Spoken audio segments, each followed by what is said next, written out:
Hello，大家好啊，我係 Alistair。今日咧想同大家分享范博喺呢個2049呢個嘅區塊鏈大會上面分享嘅一個 topic 嘅主題就係可能改變未來世界經濟系統。咁講真啊，而家人人都講 AI、講 blockchain、講 Web3，但係咧其實又真正有幾多人知道呢個技術點樣去影響未來嘅人類飯碗？咁范博用一句説話總結得非常之好啊！未來嘅世界係 AI 時代，但係分配財富嘅方法就要靠 blockchain 啦。我覺得大家可以諗下，AI 而家可以勁到寫曲啦、去畫圖啦、寫小説啦，甚至可以幫你去溝女嘅。但問題就嚟啦，當 AI 乜都識晒嘅時候呢，我哋係咪仲係值錢啊？咁范博就講到啦，因為人類啊，社會幾千年嚟啊，都係靠呢個勞動力去衡量呢個價值。但係咧，AI 可以無限咁樣去生產喎，咁變相啊，人類嘅勞動力就會變得唔再重要。咁喺新時代、新世界點樣去分工、點樣去賺錢、點樣去分錢呢？咁呢個呢，就係我哋而家要重新去思考嘅一個嘅社會基礎邏輯。所以佢就提出啦，要靠呢個 blockchain 去重塑呢個財富分配制度，因為 AI 會產生前所未有咁多嘅新財富。但係咧，如果冇咗一個系統、透明嘅系統去發配、去分配嘅話咧，到最後只會淪為呢個嘅 AI 資本家 VS 99%嘅窮人，有99%嘅被取代嘅窮人出現呢個慘劇啦。范博就話啦，我哋成日理解錯誤呢個 blockchain 唔係用嚟炒幣，佢係咁樣講，而係用嚟公平分配價值。喺以前啊，呢個 system 就係會派錢俾啲老細啦、資本家啦同埋機構嘅。但係喺 Web3 嘅世界就唔同啦，Smart Contract 智能合約就可以直接分錢俾真正有貢獻嘅人，例如 Content Creator 啊、Developer 啊同埋 User 嘅。咁范博就強調到啦，Blockchain 嘅核心功能啊，唔係炒作，唔係咩投機，而係建立一個持續、公平價值分佈機制。換句説話嚟講，AI 就創造呢個價值啦，咁 blockchain 咧就分配價值，兩者唔仲不特止啊，更加係完美拍檔。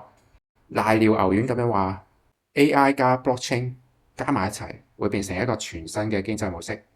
范博就舉例講到話啦，PCT 最近推出嘅 App Studio，唔識 programming 嘅人都可以 AI 創作、部署同埋變現嘅。咁簡單啲嚟講，AI 就幫你去生產，blockchain 就幫你去收錢。咁樣嘅話咧，每個人都可以成為 AI 嘅伙伴，而唔係再係人工被取代，而係用 AI 去創造自己嘅價值。咁由呢個替換啊，變成呢個嘅增強。咁呢個咧係未來最重要嘅 concept 嚟嘅。不過咧，范博就話啦，而家咧並唔係話一切完美嘅。佢話咧，而家 DeFi 咧有一個致命嘅問題，只係得呢個嘅錢循環，並無呢個嘅真實嘅價值創造。大部分嘅 project 啊，只不過係一個嘅資金重新再分配，並唔係生產新嘅價值。所以咧，大家如果要打破呢個嘅困局咧，就必須要接通呢個嘅真實世界資產，即係我哋成日講嘅 RWA 啦。佢又講到一個關鍵嘅技術，就係 KYC 加數碼身份系統。